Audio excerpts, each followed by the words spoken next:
Bom, eu fui um dos maiores ateus que já pisou nessa terra. Creio que fui mais ateu do que Nietzsche, que escreveu sobre a morte de Deus, e inclusive Marx, que abordou que Deus, a busca por Deus, é o ópio que entorpece a mente humana. É provável que fui mais ateu do que Freud, do que Jean-Paul Sartre e Diderot. Como eu pesquiso uma das áreas que é considerada a última fronteira da ciência, o mundo onde nascem os pensamentos, para mim Deus era fruto do espetáculo das ideias, de um cérebro que não aceitava o seu fim, o seu caos, na solidão de um túmulo.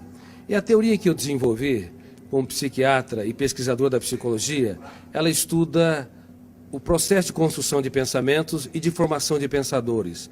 Eu usei essa teoria para analisar como mentes brilhantes romperam o cárcere da inteligência e produziram novas ideias, como Freud, Einstein, Hegel, Kant, Agostinho, e assim por diante. E fui até esse homem mais famoso da história, chamado Jesus Cristo. Eu analisei os seus comportamentos, as suas reações e as entrelinhas das suas atitudes nos focos de tensão, nas suas 4 biografias, ou chamado Evangelhos, em várias versões.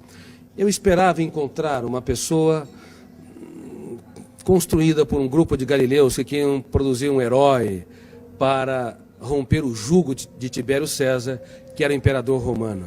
Mas fiquei perplexo, porque percebi que a sua personalidade é tão complexa e tão fascinante que não cabe no imaginário humano.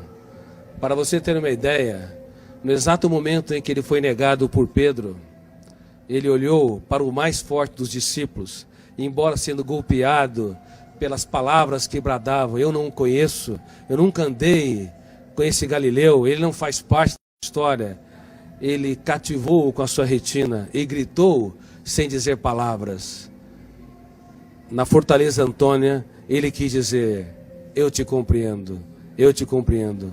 Com seu olhar, ele economizou palavras, mas fez um discurso mais brilhante que o mais poético de todos os discursos. E quantas vezes você, pai, mãe, você, professor ou executivo, está diante de uma pessoa que falha, erra, e ao invés de simplesmente olhar e lhe dizer sem palavras: eu te compreendo, e nós julgamos, excluímos. Através de analisar o comportamento de Cristo nesse sentido, eu percebi que a sua inteligência, sua capacidade criativa, a capacidade de ser gestor da sua mente e protetor da sua emoção não tem precedente histórico. Assim, eu deixei de ser um ateu, um dos grandes ateus da história, e percebi que a procura por Deus não é um ato de pequenez intelectual, mas um ato inteligentíssimo. O senhor pesquisou sobre Jesus Cristo, homem. O que o senhor esperava encontrar? Quando eu pesquisei a humanidade de Jesus, esperava encontrar alguém que não brilhasse no caos, diante das perdas, das traições, das frustrações e decepções. Porque nós temos na psique humana, no nosso córtex cerebral, registrado zonas de conflitos que eu chamo de janela killer. Killer no inglês quer dizer assassino. Quando nós entramos numa janela killer, o volume de ansiedade é tão grande que bloqueia milhares de outras janelas e o eu não consegue encontrar informações para dar respostas inteligentes em situações estressantes. É por isso que nos primeiros 30 segundos de tensão, de ansiedade, os pais cometem os maiores erros na relação com os filhos, bem como os professores, os amigos e as pessoas que se amam, marido e esposa.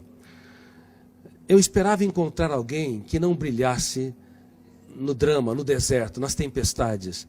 Mas é impressionante, quando o mundo desabava sobre o homem Jesus, ele, ao invés de ser preso pelas janelas killers, ele abria as janelas da sua mente, olhava para a tempestade e via nela a chuva, uma oportunidade solene para cultivar. Enquanto que nós, muitas vezes, diante das perdas, decepções, diante das lágrimas, das injustiças e fracassos, recuamos. Ele não.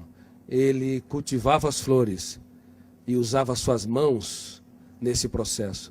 Muitos querem a beleza das flores, mas não têm coragem de sujar as suas mãos para cultivá-la e irrigá-la. Exatamente. Ao analisar o comportamento de Jesus nas mais diversas situações em que ele se encontrou, eu fiquei cônscio que esse homem não cabe no imaginário humano.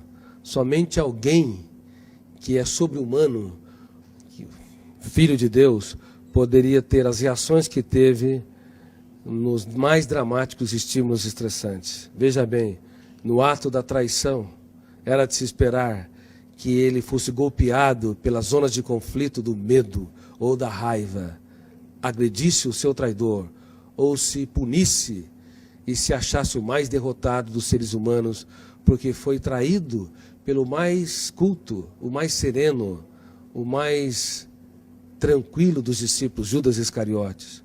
Mas, ao invés de se punir ou punir o outro, ele olhou para o seu traidor e teve a coragem de dizer: amigo, para que vieste? Nunca na história um traidor tratou com tanta...